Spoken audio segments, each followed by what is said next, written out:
My father refused to walk me down the aisle at my wedding because my sister scheduled her cat's birthday party on the same day.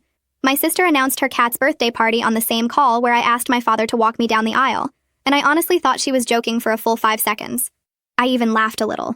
Not a cute laugh either. More like the kind that slips out when your brain is trying to protect you from the fact that something deeply stupid is happening in real time. She didn't laugh back.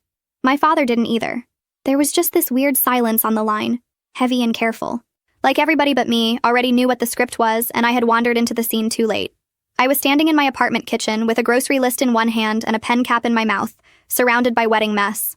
Fabric swatches, half-open mail, one shoebox, and a spreadsheet I had printed because I apparently enjoy suffering in multiple formats. My fiancé had gone out to pick up dinner, and my name is Julie, by the way. And I had called my father because I thought maybe, just maybe, we could have one normal moment. One. A small one. He didn't have to cry. He didn't have to apologize for my entire childhood. He just had to say yes. Instead, he cleared his throat and said my sister had already planned something important for that day. I said, important like what? He hesitated. Actually hesitated. Long enough for my stomach to drop. Then my sister, who had apparently been sitting right there listening, cut in and said, it's Muffin's memorial birthday. You know I do it every year. And that was the moment my body went cold. Because first of all, the cat was not dead. Very much alive. Extremely round. Probably on a windowsill somewhere licking itself and contributing absolutely nothing to the collapse of my family. Second, she had started calling it a memorial birthday because our mother had loved that cat, and because everything in this family had to get filtered through grief if she wanted it to count. Third, my wedding date had been set for over a year. I pulled the pen cap out of my mouth and said, "You're not seriously doing this." She gave this tiny, offended laugh, that soft, fake, fragile one she used whenever she wanted to sound wounded instead of manipulative. Wow. Okay. Sorry my mental health is inconvenient again. There it was. The family anthem. My father tried to calm things down right away. He always did that thing where he talked to both of us like we were equally responsible for whatever disaster was happening, even when one of us was clearly lighting the match and the other one was just standing there holding a towel. He said he knew this was painful. He knew emotions were high. He knew everybody had reasons. Everybody had reasons. I said, "Dad, I didn't call to compare reasons. I called to ask if you'd walk me down the aisle." Another silence. Smaller this time. Meaner. Then he said the words that should probably be stamped on my forehead because apparently they have followed me my whole life. "You know you're the stronger one." I leaned against the counter and shut my eyes. Of course. Of course I was. I was the stronger one when our mother got sick. I was the stronger one when she died. I was the stronger one when my sister stopped doing dishes, stopped going to class, stopped speaking to anyone unless she needed money or sympathy or somebody to tell her she was very brave for getting out of bed. I was the stronger one when my father decided strength meant you could be neglected without complaint. So I said, "I need you too." Very quiet, very simple. Honestly, more honest than I wanted to be. And my father exhaled like I had asked him to lift a truck. My sister started crying then. Fast. Convenient. Almost professional. She said if he abandoned her on that day, she didn't know what kind of state she'd be in. And I swear to God I could hear him turning toward her through the phone. That's how trained I was. I knew the exact sound of him choosing her before he had even chosen her out loud. When my fiancé came back with takeout, I was still in the kitchen, gripping the counter so hard my fingers hurt. He took one look at my face and set the bags down slowly. I ended the call without even saying goodbye. My father called back twice, my sister once. I ignored all of it. Then I told him what happened. Not elegantly, not in a measured, grown, healed way. I told it in angry bursts, pacing barefoot through the apartment, waving my arms around like I was trying to direct traffic with grief. The cat. The memorial birthday. The stronger one speech. The implication that my wedding could apparently move around a pet-centered emotional pageant built on our mother's memory. My fiancé just listened. That's one of the first things I loved about him. He didn't rush to fix my feelings like they were a plumbing issue. He let me have them. When I finally stopped talking, he asked, "Do you want me to call them?" I laughed again, but this time I almost cried with it. "No, I want to be adopted by another family." He walked over, put his hands on my shoulders and said, "For what it's worth, this is insane." And that was the first real comfort I got all day. Not a solution, just confirmation. Yes, this was insane. No, I wasn't overreacting. Yes, my family had somehow found a way to make my wedding about my sister's cat and my mother's ghost, which honestly was so on brand it almost impressed me. My mother died when I was 16, and I know everybody says losing a parent changes the weather inside a house, but that doesn't even cover it. It changed the laws of physics in ours. Things that used to be balanced stopped making sense. Up became down. Need became power. Sadness became currency. My sister had always been my father's favorite in a soft, obvious way before that, the kind of thing people pretend not to notice because calling it out makes holidays awkward. She was the delicate one, the artistic one, the one who got overwhelmed easily. I was the practical one, the one who remembered permission slips and loaded the dishwasher right and knew where the extra batteries were. Even as a kid, I could feel it. That strange little split in how we were seen. She got protected. I got trusted. Which sounds nice until you realize trusted in a lot of families just means left alone. After our mother got sick, it got worse. Not instantly. That would have almost been easier to understand. At first, we were all just scared and tired and pretending routines still mattered. Hospital visits, casseroles from neighbors, insurance arguments, the smell of hand sanitizer everywhere. My sister cried a lot, loudly, in rooms where other people could hear.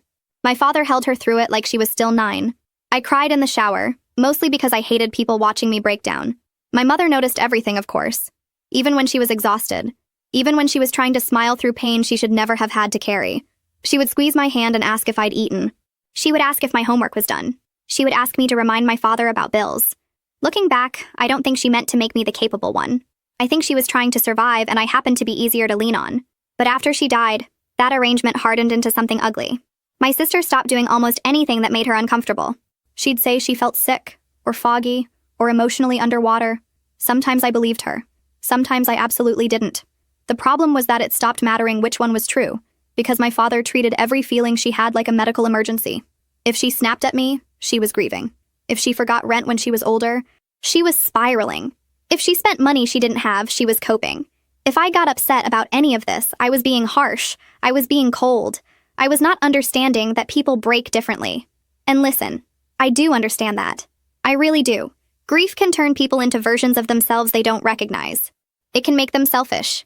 It can make them soft in the wrong places and hard in the wrong ones. But grief is not holy water. You don't get to splash it over every bad choice and call it untouchable. My sister did. My father let her. There was one year, right after our mother died, when my sister decided our mother's cat was basically a living spiritual bridge. That was the phrase she used. A living spiritual bridge. I remember because I almost choked on mashed potatoes when she said it at dinner, and my father glared at me like I had insulted a priest. The cat had belonged to all of us, technically. But once our mother was gone, my sister claimed this special bond with it. She started talking to it about our mother, started buying it little outfits, started making social media posts about keeping her memory alive through traditions. My father ate it up. He said if these rituals helped her, we should support them. Support turned into orbit. Everything in the house started rotating around my sister's emotional theater. By the time I turned 18, I had gotten very good at leaving before an argument could start. I left for college in another city and felt guilty about how relieved I was. Not dramatic movie relieved, not standing on a bus platform with the sun on my face relieved. More like breathing a full breath for the first time in years and being annoyed that oxygen had the nerve to feel so good. My father cried when he dropped me off, and for one stupid moment I thought maybe distance would reset us. Maybe without daily chaos, he'd see me more clearly. Maybe we'd become the kind of parent and daughter who chose each other on purpose instead of just sharing a last name and old grief. We didn't. We became functional. That's the word I use when I don't want to say hollow. We called on birthdays. On holidays. Sometimes on Sunday afternoons if he was in the car and my sister was asleep or out, or temporarily not in crisis. He asked about classes, then jobs, then apartments, then my boyfriend, who later became my fiancé. He said he was proud of me a few times, always in this slightly surprised tone that managed to be nice and weird at the same time.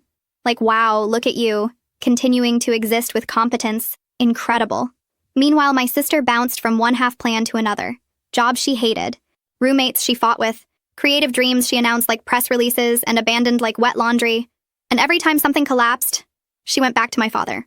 He never called it enabling. He called it helping family. A year before my engagement, she quit a perfectly stable job to start a jewelry business with a friend. No market research, no savings, no clue, just mood boards, an online shop, and the absolute confidence of someone who had never really been allowed to hit the ground. They borrowed money from relatives. They held a launch party. They posted photos of bracelets on velvet with captions about female entrepreneurship and healing through art. 3 months later, the whole thing was in flames. Orders late, supplier mess, taxes ignored, friendship exploded. She came home crying and said people had sabotaged her. My father paid off part of the debt. He also postponed retirement. He said he couldn't leave her unsupported while she was so fragile. I said, "Dad, she is not a bomb squad situation. She is a grown woman who made dumb choices." He got very quiet in that disappointed way he had, like my realism was a moral defect. You always make everything sound so harsh. Maybe I did. Maybe I still do. But harsh and false are not the same thing. And my family loved confusing them. So when my fiancé proposed after almost 8 years together, I knew my sister would make it weird. I didn't know how. I just knew. Some people get normal pre-wedding worries, seating charts, money, rain. I had all of that, plus a lifelong instinct that any joy I showed too openly in front of my family would be treated like a personal attack. Turns out my instincts were underreacting. The thing about favoritism is that people outside the family almost never see the full shape of it. They catch moments, a weird comment, an uneven gift, somebody getting defended too fast.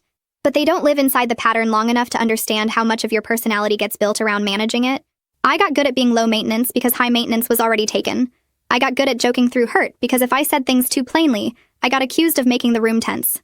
I got good at anticipating disaster because in my family, peace was usually just the pause before my sister needed everyone to rearrange themselves again. So when we got engaged, I told myself I was going to be calm.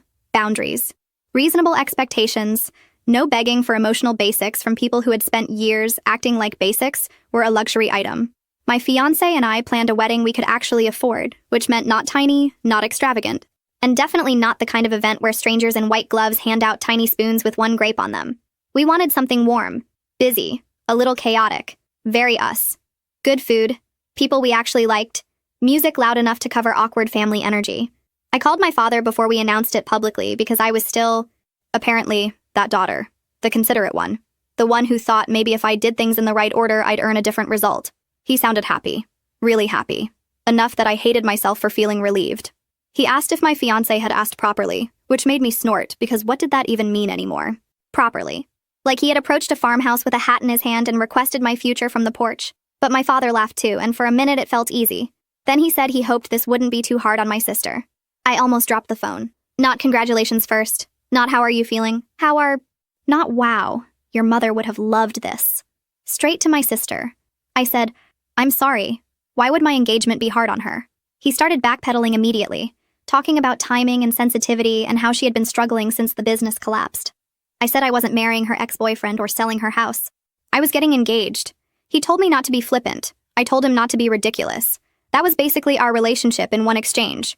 When I told my sister later, she stared at the ring for too long and said, must be nice. That's all.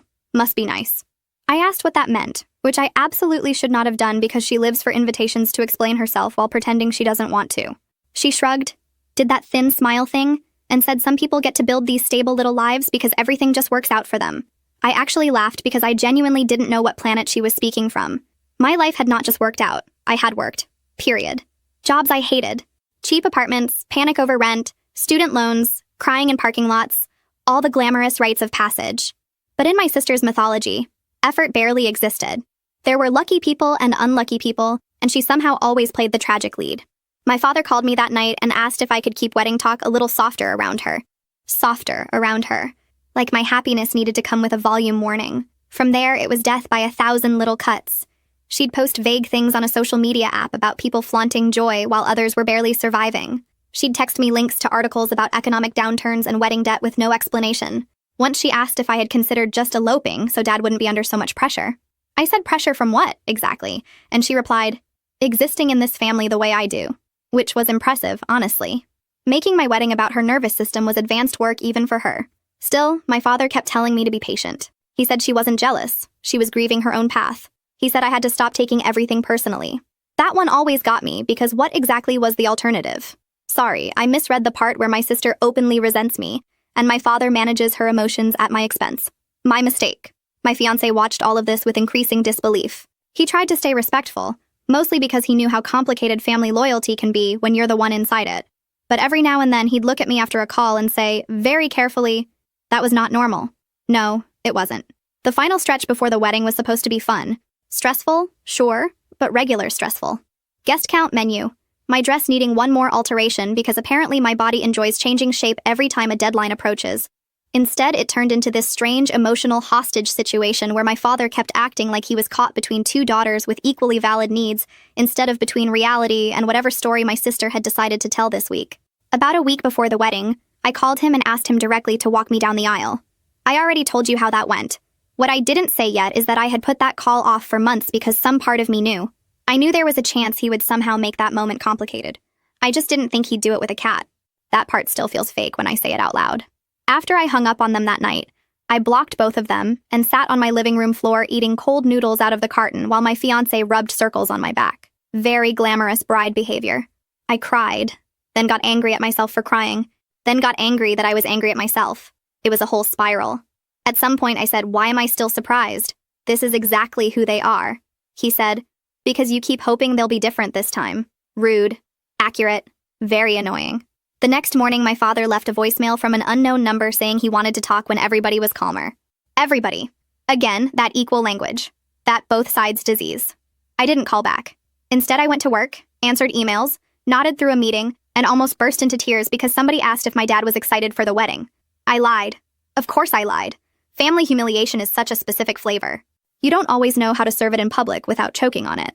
That night I told my fiancé the part I hadn't really admitted fully yet. That asking my father to walk me down the aisle wasn't tradition for me. It wasn't symbolism. It was a test. A pathetic one maybe, but a real one. I needed to know if there was any day, any single day, when he would look at me and choose me first without making me earn it by being easy. My fiancé didn't call me pathetic. He didn't even call it a test. He just said, "And now you know." I hated him a little for being right. Then, because pain makes me creative in terrible ways, I did something impulsive. I called my father's twin brother. I hadn't spoken to my uncle in months, and even before that we weren't exactly close. He and my father had one of those lifelong sibling rivalries that had started so young, nobody even remembered the original crime. Maybe a baseball glove. Maybe a broken bike. Maybe just two boys discovering early that love felt safer when it was competitive. By the time I was old enough to notice, they could barely get through one holiday meal without finding some sideways way to insult each other. Same face, same hands, same stubborn jaw, totally different energy. My father was quiet mean when he wanted to be. My uncle was loud mean. Honestly, a real gift set. But my uncle always liked me. Or maybe he just liked that I annoyed my father by existing with opinions. Hard to say. When he answered, I nearly chickened out. I almost said it was a wrong number. Instead, I blurted, "Hey, do you want to do something petty and unforgettable?"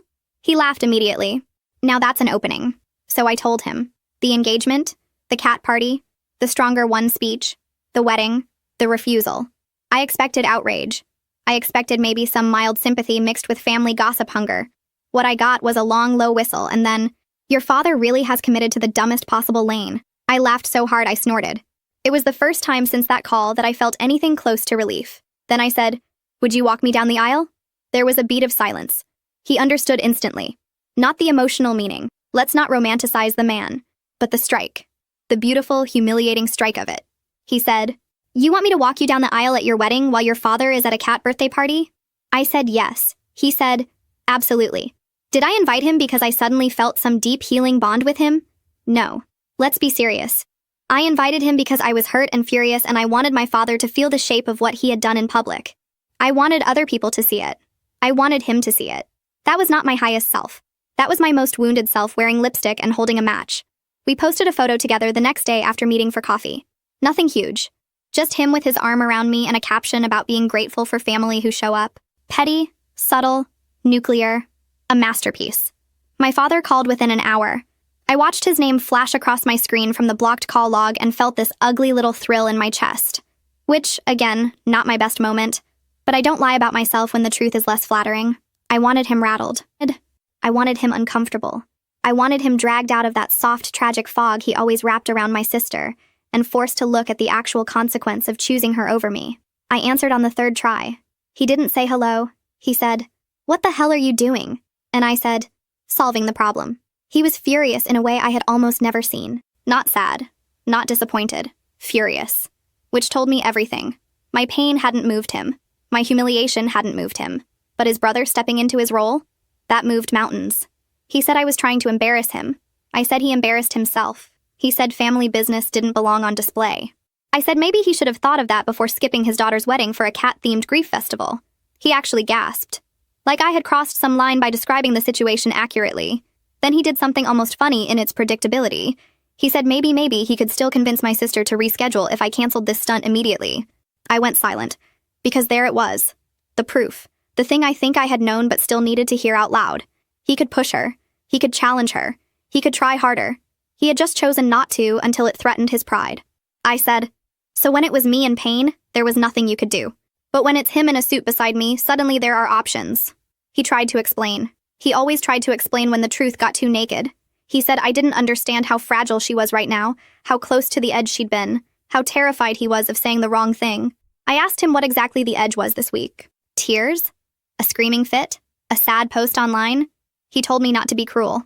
I said, "You keep calling honesty cruel because it's easier than admitting you're scared of her." That one hit. I know it did because he went very quiet. Then he said something I will probably hear in my sleep when I'm old. She needs me more. I don't even remember deciding to cry. It just happened. Hot and immediate and embarrassing, because nothing makes me feel more childish than crying while trying to sound strong. I said, "Do you hear yourself? You keep saying the quiet part out loud, and then acting shocked when I react." He started crying too then, which almost made it worse. My father cries in this stunned way, like his own emotions surprise him every time. He said he was doing his best. He said he'd failed us both in different ways. He said I had to know he loved me, and that was the problem. I did know he loved me. That's what made it so much harder. If he didn't love me, everything would have been cleaner. But he did love me. He just loved me in that half-useful, half-devastating way some parents do, where affection exists but doesn't save you, where they can genuinely care and still consistently choose the child who demands more. Love isn't magic. Ask any daughter who grew up starving in a house full of food. I said I wasn't canceling my uncle. He said if I went through with this, I would damage things permanently. I almost laughed again. Permanently. As if we were standing in some pristine, untouched place and not in the wreckage of years. When I hung up, my hands were shaking so hard I dropped my phone on the couch. My fiancé came out of the bathroom with toothpaste still at the corner of his mouth and took one look at me. I said, "He can move mountains for his pride, apparently." My fiancé sat beside me and asked if I still wanted my uncle to do it. I said yes immediately. Then no. Then maybe. Then I cried harder because apparently my emotional range that week was every station at once. The truth was, I wanted revenge, but I also wanted dignity. And those are not the same thing. Sometimes they overlap just enough to confuse you. Over the next day, my father kept calling from different numbers. My sister sent one message that said, "Congratulations on turning your wedding into another way to hurt people," which was rich. Truly rich. I typed out 12 responses and sent none of them, mostly because none of them would fix the part that actually hurt. I didn't want my uncle. Not really. I wanted my father to want to be there. And once that truth settled in, the revenge started feeling smaller than the grief. The day after my uncle agreed to walk me down the aisle, I met him for coffee mostly because it felt ridiculous to make a life-changing petty arrangement over the phone and then not look each other in the face. He was exactly what he had always been. Loud, charming in bursts, a little inappropriate, and thrilled by drama that wasn't technically his. He hugged me too hard, called my father an idiot in the first 2 minutes, and spent the next half hour telling stories from their childhood like he was building a legal case for why my father had always been impossible. At first, I let him. It was weirdly soothing, like borrowing somebody else's anger for a minute so I didn't have to carry mine alone. He reminded me of things I had forgotten, how my father hated being shown up, how he could endure personal pain way better than public embarrassment, how he had spent years pretending he was above petty sibling competition while secretly treating every family gathering like a scorecard. My uncle said, "He can tolerate guilt. He can't tolerate humiliation." That landed hard because it explained the speed of my father's reaction better than anything else. Then my uncle leaned back and said, "So, do you actually want me there, or do you want him to imagine me there?" I stared at him, because rude. Also because fair. He shrugged. "I'm not offended either way. I'd enjoy it, obviously, but there's a difference between wanting support and wanting impact." I looked down at my coffee, then out the window, then back at him. "Can it be both?" He laughed. "Sure, but one of those lasts longer." That irritated me all day because he was right, and I hate when the least emotionally responsible person in a room says something wise by accident. When I got home, my fiancé was going over the seating chart with that focused face he gets when he's trying to make order out of chaos. He'd highlighted names and circled possible problem zones like he was mapping a weather system. Which, to be fair, he kind of was. I dropped my bag and said, "My uncle is annoyingly insightful." He didn't even look up. That must have been jarring. I sat across from him and finally said the thing I had been resisting. "I don't know if I want him to walk me down the aisle anymore." He set the highlighter down. I expected him to say good, because he had already gently hinted that turning my ceremony into a message from my father might not feel as satisfying in the moment as it did in theory. Instead, he asked, "What do you want it to feel like when you walk in? Not who, not what statement, what feeling?" That question undid me more than any argument had, because the truth was I wanted to feel proud. Steady. Chosen, yes, but not borrowed. I didn't want to spend that moment looking for my father's reaction or imagining his. I didn't want my wedding memory tied forever to whether my revenge landed cleanly. I had already given my family enough of my life. I didn't want to hand them the center of that too. So I said, very softly, "I think I want to walk by myself." My fiancé nodded like he had known that before I did. "Then that's what you do." I called my uncle that evening and told him. He was gracious, which surprised me. He made a joke about being demoted from symbol to guest, then got serious and said maybe it was better this way. He said if I walked in alone, nobody would mistake it for anything but truth. That line stayed with me. I unblocked my father long enough to send one message. I said I had changed my mind and would be walking myself down the aisle. I said he was welcome to attend as a guest if he chose to. I said that choice was now entirely his, and if he didn't come, I would understand that as final. No bargaining, no extra drama, no more discussions about my sister's emotional weather. Just a choice. He didn't answer. That silence should have been my answer. It was my answer. But hope is disgusting. It hangs around after logic has packed up and left. The next 2 days were a blur of normal wedding stress laid on top of this giant emotional sinkhole. My best friend from work came over to help steam dresses and found me rage cleaning the bathroom at 11 at night. She took the sponge out of my hand and said, "Either sit down or cry, but no more scrubbing your feelings into tile." I laughed and then immediately cried, because apparently people only needed to look at me kindly for half a second and my whole face would fall apart. I didn't tell many people the full story before the wedding. I couldn't stand the shame of explaining it more than once. I gave edited versions. Family stuff. My sister's having a hard time. My dad is being complicated. Complicated, by the way, is such a scam of a word. It makes repeated harm sound intellectual. The morning of the wedding arrived too early and not early enough. I barely slept. My stomach was a tight little fist. The suite where we got ready smelled like hairspray, coffee, and nerves.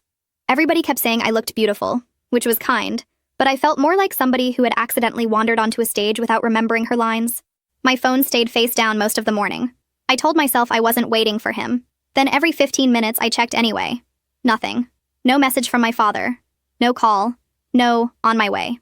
Nothing from my sister either, which honestly felt more threatening than if she had sent something dramatic. At one point, while somebody pinned part of my hair and somebody else hunted for a missing earring, I stepped into the hallway alone, just to breathe. My reflection in the mirror startled me. I looked like myself, but sharper. Nicer, obviously, because makeup is witchcraft, but also older somehow. Not old, just done. Done waiting. Done translating other people's selfishness into tragedies that required my compassion. My fiancé sent a message from the other room that said, "Still no fires. Promising start." I laughed out loud. Then he sent another. "Also, you don't owe anybody grace today." That was maybe the best wedding gift anybody gave me. Right before the ceremony, one of the coordinators asked if I was ready for my escort queue, and I said, "I'm walking alone." She didn't flinch. Didn't ask if I was sure in that fake soothing voice people use when they think you're making a mistake under stress. She just nodded and adjusted the timing. Something about that tiny practical respect almost made me cry again. When the music changed, everything got weirdly quiet inside me. Not peaceful. Let's not get carried away. But focused. The doors opened, and there I was. Just me. Dress, heartbeat, years of family nonsense. All of it. I felt exposed for half a second. Like everybody could see the exact shape of the bruise under the fabric. Then I saw my fiancé at the end of the aisle looking at me like I was the only real thing in the room, and something in me locked into place. I walked. I did not scan the seats for my father right away, because I knew if I did and he wasn't there, I might wobble. So I kept my eyes forward until I reached the front. My fiancé took my hands. They were ice cold. He squeezed once, gently, like a private yes. Only then did I glance toward the chairs. My father's seat was empty. I wish I could say I transcended it. I didn't. A hard little shard of grief went straight through me in that exact moment, quick and clean. But the music kept going, the room kept breathing, and I did the next thing and then the next one. That's adulthood in a nutshell, honestly. Being devastated while still hitting your marks. We got married, and it was beautiful. Messy and loud and real and ours. I laughed during the vows because my voice cracked. People cried. The food was good. My shoes hurt. For long stretches of time, I actually forgot to be heartbroken. Then during the reception, my father finally texted. I saw his name on the screen while standing near the cake table talking to one of my cousins, and my whole body knew what it was before I opened it. I stepped away, read it alone, and there it was. He was sorry, but your sister needed me more today. She had become extremely distressed and threatened to spiral if left alone. He hoped I could understand. He was disappointed in how vindictive I had become with his brother. He loved me. He wished us happiness. I read it 3 times. Not because it was complicated. Just because sometimes cruelty looks so ordinary on a screen, it takes a second to register that it really happened. Then I locked my phone and went back inside. Because he was not getting the rest of my wedding too. I didn't make a scene when I got my father's text. That part matters to me, mostly because there were about 9 different scenes available, and I chose none of them. I didn't throw my phone. I didn't start sobbing in a bathroom stall. I didn't march into the middle of the dance floor and announce to the room that my father had officially chosen a healthy adult cat celebration over my wedding. Though, for the record, that last option did flirt with me. What I did was stand outside the reception hall for a full minute with the phone in my hand and my face arranged into something I hoped looked neutral from a distance. My cousin came over and asked if everything was okay, and I said, "Yeah, just family nonsense," which has probably been my most repeated line since puberty. She gave me the kind of look people give when they know you're lying, but also know you don't want rescue yet. Then my fiancé came outside, took one look at me, and said, "What happened?" I handed him the phone without a word. He read the message. His jaw tightened. Not dramatically, just enough. Then he gave the phone back and said, "You don't have to answer that tonight," which was good because I had about 15 possible answers, and all of them sounded like something you'd screenshot for future court proceedings. Instead, I slipped the phone into my bag and went back to my wedding. That sentence sounds cleaner than the experience felt. It wasn't graceful, it was active resistance. It was choosing, over and over, not to let my father sit invisibly at the edge of every happy minute and stain it. I danced, I hugged people. I ate cake that I could barely taste. I smiled for photos I still haven't looked at closely because part of me is afraid I'll be able to see the exact second I became a person, without a father in any meaningful emotional sense. At some point, one of my older relatives asked where my father and sister were, and I just said the truth, because I was too tired to protect anybody. I said my sister planned her cat's birthday event for the same day and my father chose that instead. I expected confusion, maybe awkward pity. I did not expect outrage. But outrage is what I got. You have to understand, a lot of my extended family knew my sister was sensitive. That was the official language around her. They knew my father babied her. They knew there was tension. What they did not know, because my family is very committed to private dysfunction dressed up as dignity, was how far it actually went. Once the first relative heard it, the story spread fast. I didn't have to tell it more than twice. By the third time, people were walking up to me already furious on my behalf, asking if it was true. An aunt I barely ever agreed with said, "He did what?" So loudly the bartender turned around. I should tell you this did not heal me. Public validation is nice, but it is not the same thing as being loved correctly. Still, I won't pretend it didn't matter. There was something grounding about watching other people react the way I had felt. Their shock reminded me that I wasn't asking for too much. I wasn't dramatic. The situation really was that absurd. By the end of the night, my father had become a whispered scandal. I knew it. He probably knew it too.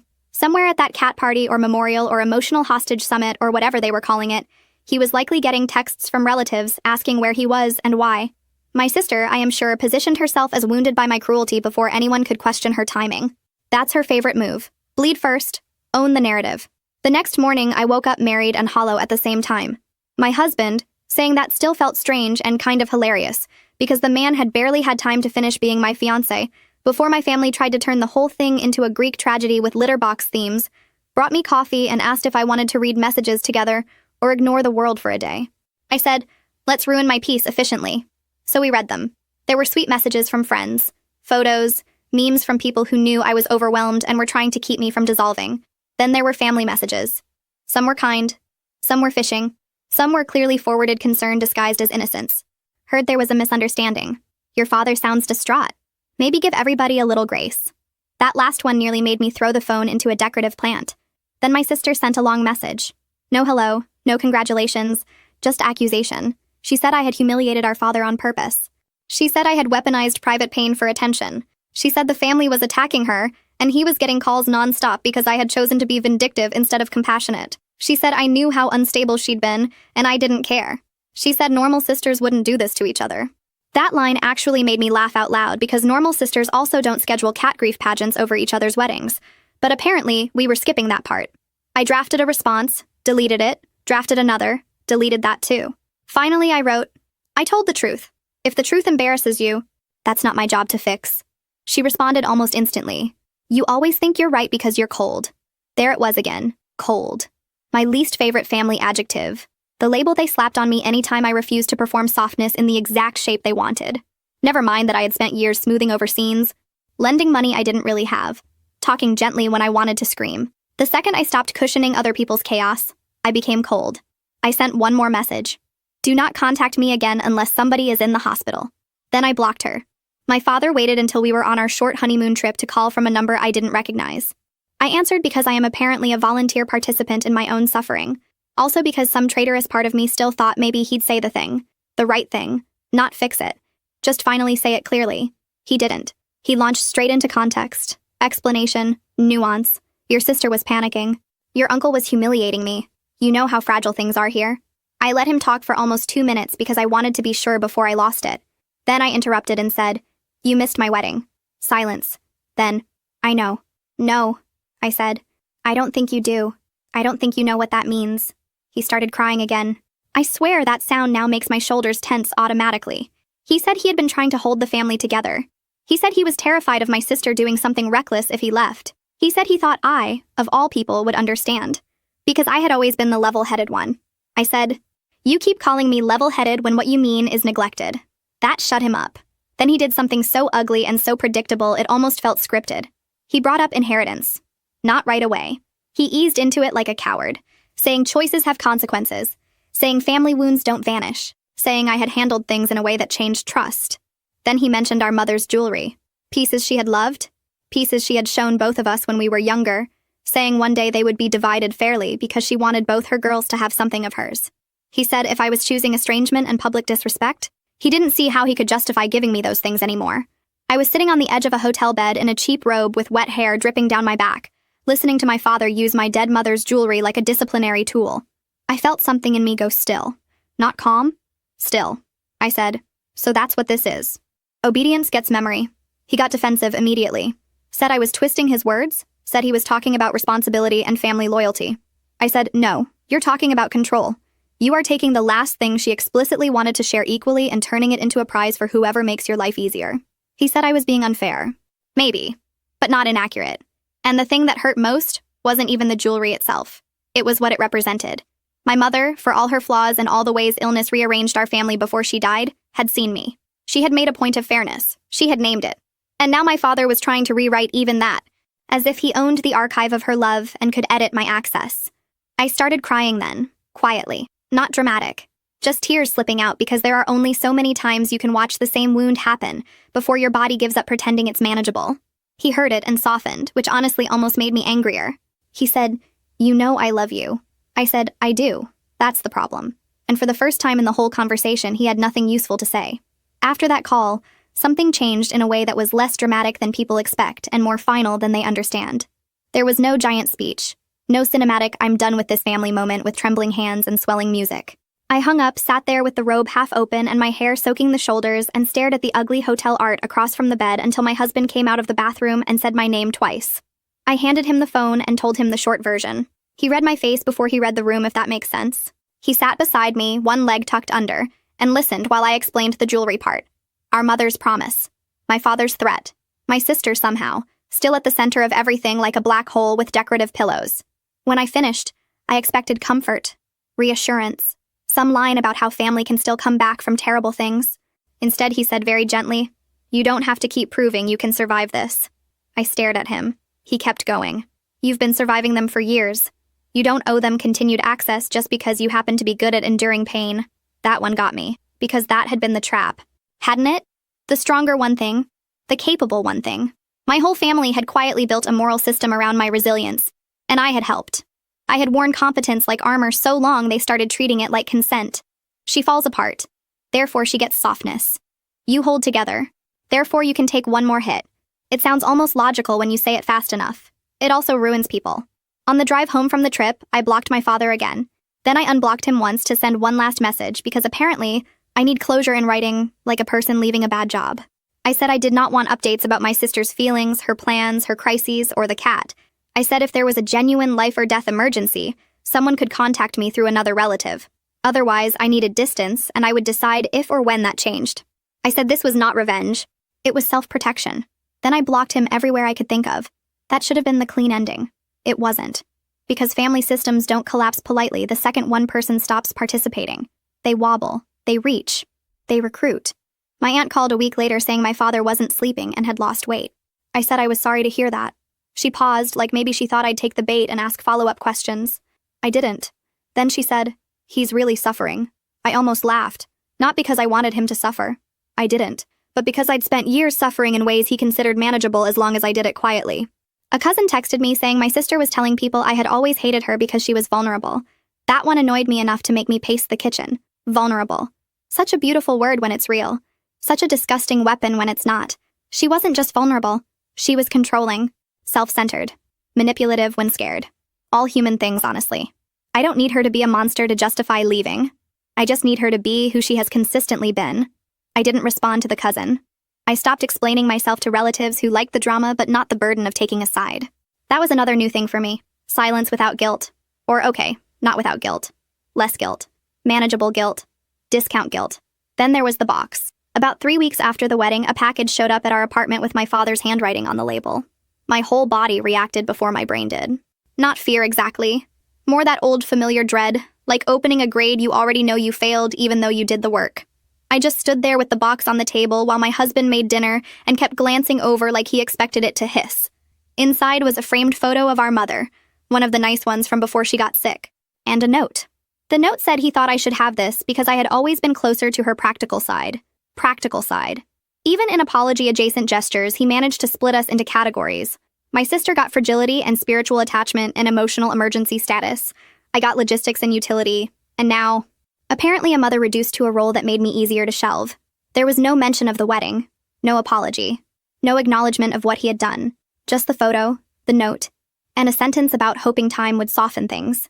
I sat on the floor with that frame in my lap and cried harder than I had cried at the wedding. Because here's the part people don't say enough. Sometimes the thing that breaks you isn't the biggest cruelty. It's the almost tender thing. The little half gesture that reminds you the person hurting you also knows exactly where the soft parts are. My husband found me there and asked if I wanted him to throw the note away. I said yes. Then no. Then yes again. He threw it away. I kept the photo. Of course I did. I put it in the bedroom, not the living room. Some part of me didn't want my mother participating in every ordinary Tuesday, while I was still angry at how much of her memory had been turned into a battlefield. That sounds irrational? It is irrational. Welcome to Grief with Family Issues. Months passed. I settled into marriage, which was less dramatic than people make it sound when the relationship is already solid. It wasn't suddenly a fairy tale. It was just us. Same weird jokes, same habits, now with legal paperwork and more towels. And thank God for that. Thank God something in my life stayed boring in the best way. But the family situation kept surfacing in ugly little ways. A holiday invitation sent to both of us and then accidentally updated without my name. A relative reporting that my sister had taken over hosting duties because my father was exhausted.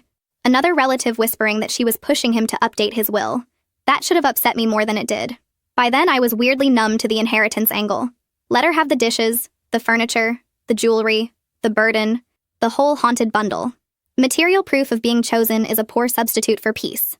The one thing that kept catching me off guard was how young I felt whenever anybody brought them up. I could be at work, handling actual adult problems, answering 10 emails, paying bills, doing all the normal competent life things, and then one mention of my father or sister would turn me into a girl again. Not childish. Just old in the wrong way. Pulled backward. So I finally started therapy. Which, yes, probably should have happened sooner, but therapy when you're the functional one can feel weirdly indulgent until you're sitting in your car crying because a grocery store song reminded you of your mother's casserole dish. My therapist said something in our third session that made me mad enough to know it was true. She said, "You were assigned the role of emotional adult too early, and now your family punishes you for refusing it." I said, "That sounds expensive. Are all your insights like that?" She laughed, traitor. But she was right. I had spent so many years trying to be understandable to people committed to misunderstanding me in exactly the ways that kept the system running. Once I stopped doing that, everybody acted like I had changed. I hadn't. Not really. I had just become less useful to their version of the family. And people do not like it when your healing interrupts their convenience. The first time I saw my father again was not at a funeral or in a hospital or any of the dramatic places people like to imagine estranged families collide. It was at a pharmacy on a Tuesday evening while I was holding cough drops and trying to decide whether the generic version was a scam. He was near the back aisle, comparing something on 2 boxes with the exact same frown he used when reading utility bills. I noticed him before he noticed me, and for 1 second I genuinely considered abandoning my basket and power walking out like a witness in a bad documentary. Instead, I froze. He looked older. That's such a simple sentence, but it hit me hard. Older in the neck, older around the eyes. Smaller somehow. Not fragile exactly, just worn down in a way I had never let myself imagine, because anger likes the other person full-sized. He saw me then. We both stood there with that awful public politeness people use when history is too big for the location. He took a half step forward. I didn't move. He asked how I was. I said fine. He asked about my husband. I said fine. Then we just stood there marinating in the consequences of decades. Finally, he said, "I miss you." And I wish I could tell you that made me soften. I wish I could say hearing that from him healed some secret child part of me. What it actually did was make me tired. Because missing me and changing were not the same thing, and he had spent my whole life confusing emotion with repair. So I said, Missing me is not the same as respecting me. His face changed. Not angry. More like embarrassed by how direct I had become. He said he'd made mistakes. Plural. Mistakes. I almost laughed because skipping my wedding and then threatening to erase me from my mother's legacy did not feel like little accidental wrong turns. But I didn't say that. I just asked if he was still living with my sister. He said yes. That was enough information for me.